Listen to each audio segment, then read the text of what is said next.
في قلب مدينة أرين العريقة، حيث ترتفع المآذن شامخة في السماء وتنتشر الأسواق بين الأزقة القديمة، كان قصر السلطان أدهم يقف كأنه قلب المدينة النابض.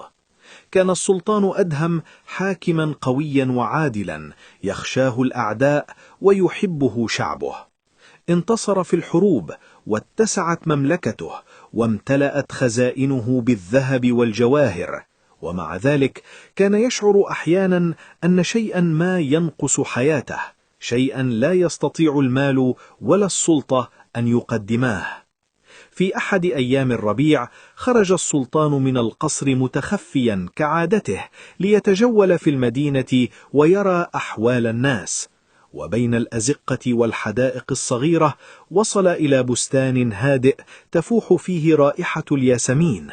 هناك بالقرب من نافورة حجرية قديمة رأى فتاة شابة تغسل وجهها بماء النافورة. كان شعرها الأسود الطويل ينسدل على كتفيها، وكانت ملامحها هادئة وبسيطة، لكن فيها جمالا نادرا لا يمكن تجاهله. كانت تلك الفتاة تدعى نجمة. لفتت نجمة انتباه السلطان منذ اللحظة الأولى، ليس فقط لجمالها بل لهدوئها وبساطتها. سأل عنها فعرف أنها الابنة الصغرى للوزير السابق الذي توفي منذ سنوات، وأنها تعيش مع أختيها الأكبر منها سنا ثريا وجيداء. لم يمض وقت طويل حتى بدأ السلطان يزور ذلك البستان كثيرا، وفي كل مرة كان الحديث بينه وبين نجمة يطول. كانت نجمة ذكية صادقة ولطيفة القلب، ومع مرور الأيام وجد السلطان نفسه متعلقا بها أكثر فأكثر، وبعد فترة قصيرة أعلن قراره بالزواج منها. عندما انتشر الخبر في القصر وفي المدينة عمت الدهشة بين الناس. فتاة بسيطة تصبح سلطانة؟ لكن السلطان لم يهتم بكلام أحد. أقيم حفل زفاف عظيم في القصر، وارتدت نجمة ثوبا أبيض مزينا بالخيوط الذهبية، ووضع على رأسها تاج السلطانة. امتلأت القاعات بالضيوف والأنوار والموسيقى، وكان الجميع يتحدث عن تلك الفتاة التي تغير مصيرها فجأة. لكن داخل القصر لم يكن الجميع سعداء بهذا الزواج. أختا نجمة ثريا وجيداء لم تستطيعا تقبل فكرة أن تصبح أختهما الصغرى سلطانة. كانت الغيرة تشتعل في قلبيهما منذ اللحظة الأولى. كانتا تشعران أن نجمة سرقت منهما المكانة التي كانتا تظنان أنهما يستحقانها. في الأيام الأولى بعد الزواج حاولت نجمة أن تبقى قريبة من أختيها وأن تعاملهما بمحبة كما كانت تفعل دائما، لكنها بدأت تلاحظ البرود في كلامهما والنظرات الغريبة في عينيهما. كانت ثريا تتحدث معها بابتسامة مصطنعة، بينما كانت جيداء تراقبها بصمت طويل يحمل في داخله شيئا من الحسد. ومع مرور الأيام تحولت تلك المشاعر إلى حقد حقيقي. في إحدى الليالي اجتمعت الأختان في غرفة بعيدة داخل القصر. كانت الشموع تضيء وجهيهما بينما كانتا تتحدثان بصوت منخفض. قالت ثريا وهي تنظر إلى أختها: لا يمكن أن نترك الأمور هكذا. نجمة أصبحت سلطانة ونحن مجرد ضيفتين في هذا القصر. ابتسمت جيداء ابتسامة باردة وقالت: إذن علينا أن نجعل السلطان يندم على اختياره. ومن تلك اللحظة بدأت المؤامرة. كانت الخطة بسيطة لكنها خطيرة. قررت الأختان أن تجعل السلطان يعتقد أن نجمة تخونه. بدأتا بكتابة رسائل مزورة توحي بأن السلطانة نجمة على علاقة سرية مع قائد الحرس خالد. كان خالد رجلا شجاعا ومخلصا، عرفه الجميع بولائه للسلطان. لم يكن يعلم أن اسمه أصبح جزءا من مؤامرة تحاك في الظلام. في إحدى الليالي جلست ثريا إلى طاولة صغيرة وبدأت تكتب رسالة بخط يشبه خط نجمة. كانت الكلمات توحي بعلاقة سرية بين نجمة وخالد، وتلمح إلى لقاءات خفية داخل القصر. عندما انتهت، نظرت إلى أختيها جيداء بابتسامة وقالت: الآن سيبدأ كل شيء. لكن الخطة لم تكن مجرد رسالة واحدة، كتبتا عدة رسائل، وكل واحدة منها كانت تترك في مكان مختلف داخل القصر، كأنها سقطت بالخطأ. كانت الخطة أن تصل إحداها إلى يد السلطان عاجلا أم آجلا. ومع مرور الأيام بدأت البذور التي زرعتاها الأختان تنمو. في أحد الأيام، وبينما كان السلطان يتفقد بعض الأوراق في غرفة خاصة داخل القصر، وجد رسالة مطوية على الأرض. التقطها دون اهتمام كبير في البداية، لكن عندما فتحها وقرأ الكلمات التي فيها تغيرت ملامحه فجأة. كانت الرسالة تتحدث عن لقاء سري بين نجمة وخالد في إحدى ليالي القصر. في البداية رفض السلطان أن يصدق ما يقرأه، مزق الرسالة ورماها بعيدا، وهو يحاول إقناع نفسه أنها مجرد كذبة. لكن بعد أيام قليلة ظهرت رسالة أخرى، ثم ثالثة، وببطء بدأ الشك يتسلل إلى قلبه رغم محاولاته مقاومته. كان يحب نجمة، لكن الكلمات التي كان يقرأها تزرع في داخله شعورا غريبا لا يستطيع تجاهله. في تلك الأثناء كانت الأختان تراقبان كل شيء من بعيد، منتظرتان اللحظة المناسبة لتنفيذ المرحلة الأخيرة من خطتهما. وفي إحدى الليالي المظلمة قررت الأختان أن تنفذا المرحلة الأخيرة من خطتهما.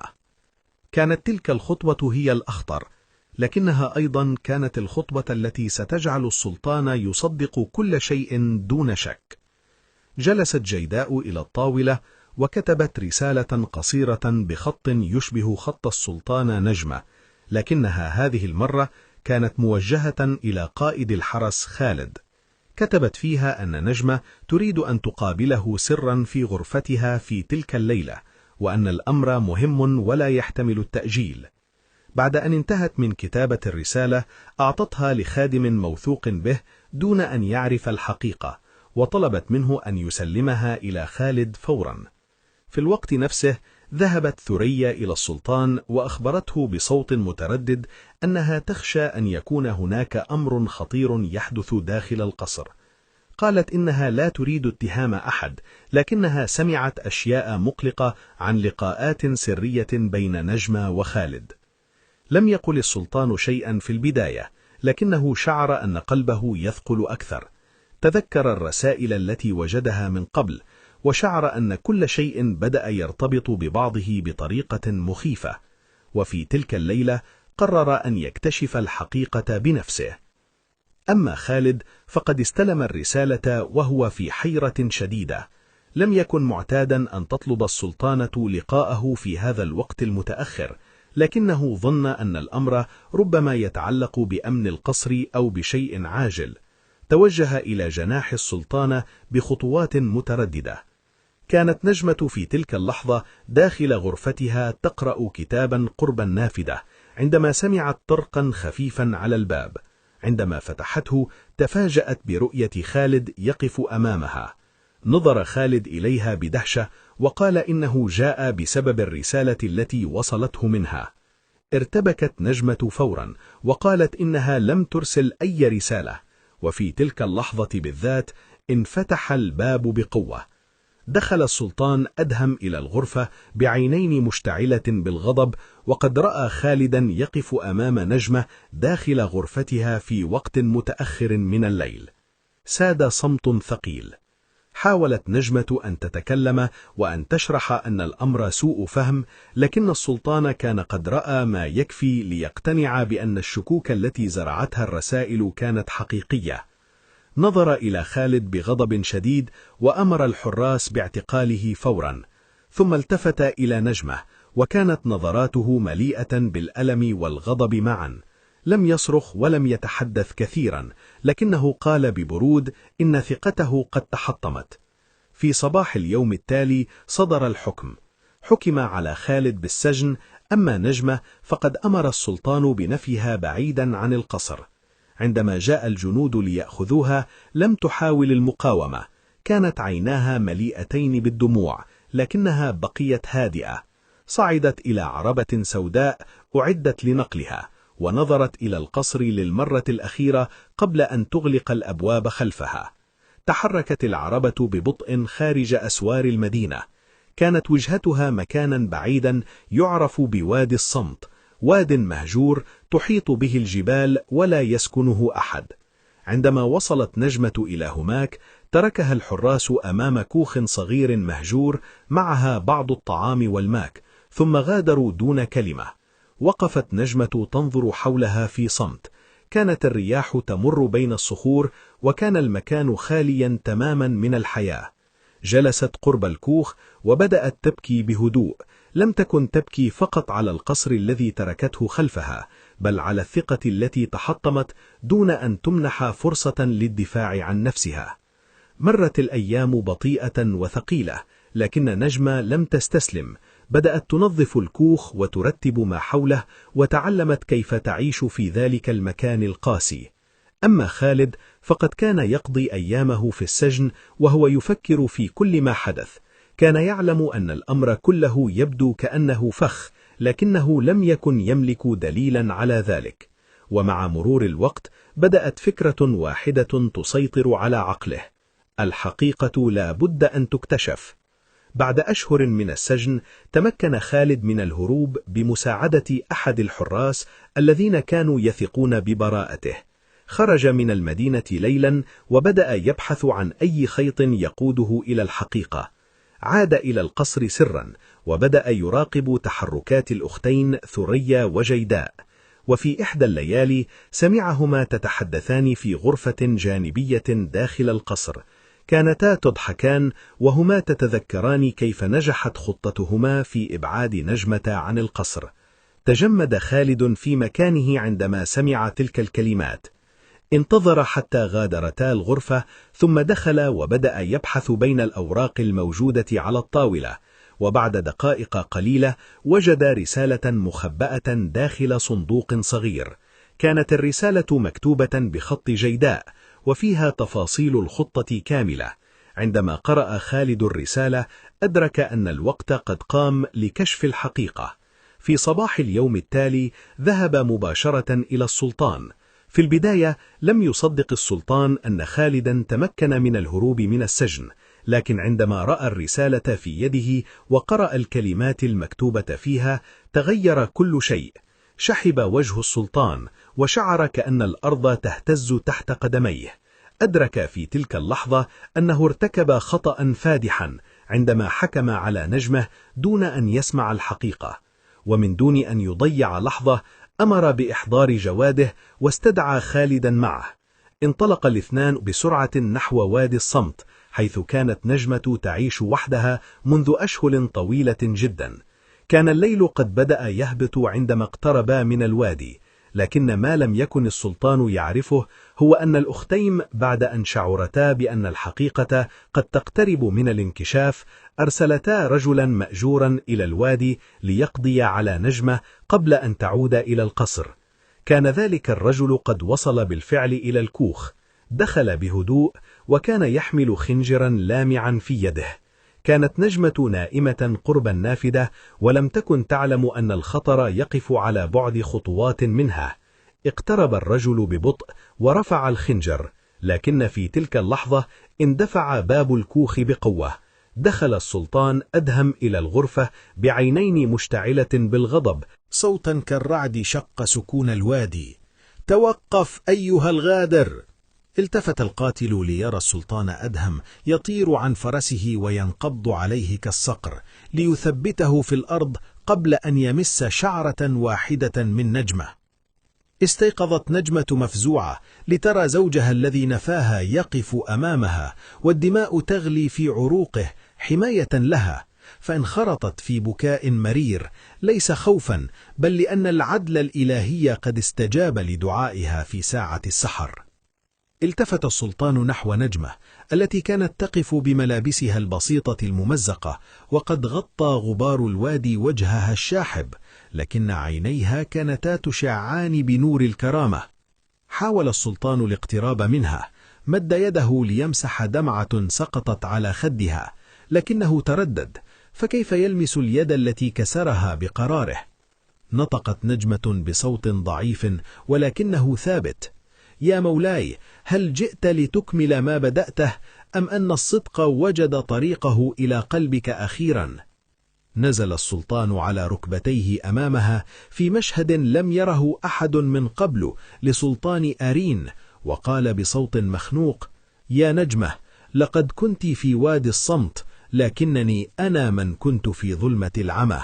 لقد رد لي خالد بصري بهذه الرسالة الملعونة، وجئت لا لأطلب منك العودة فحسب، بل لأطلب منك العفو إن كان للعفو مكان في قلبك. بكت نجمة ولم تزد عليه.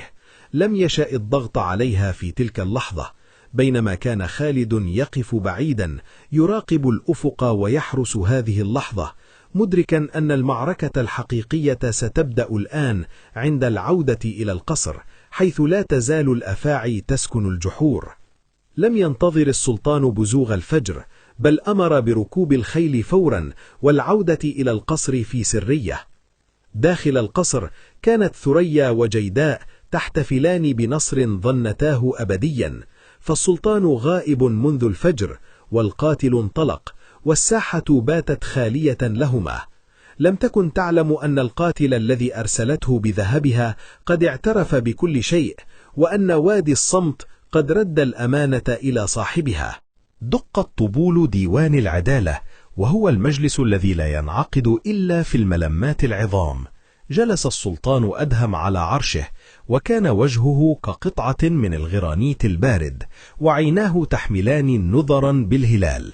وقف الثريا وجيداء على مقربة منه تدعيان الحزن والوقار. بدأ الثريا الكلام بخبث: يا مولاي، لقد طال أمد حزنك على من خانت عهدك، والبلاد تحتاج لسلطانة تدير شؤون الحريم، وأنا... قاطعها السلطان بصوت كالرعد هز أركان القاعة: كفى. ثم التفت إلى خالد وأشار بيده: أحضر الشاهد الأول. دفع الحراس بالقاتل المأجور إلى وسط القاعة، وما إن رأته جيداء حتى شحب وجهها وارتجفت أطرافها، أما ثريا فقد تجمدت الدماء في عروقها. صاح القاتل وهو يجثو على ركبتيه: اعف عني يا مولاي، هذه السيدة، وأشار إلى جيداء، هي من أعطتني الذهب لأذبح السلطانة في كوخها.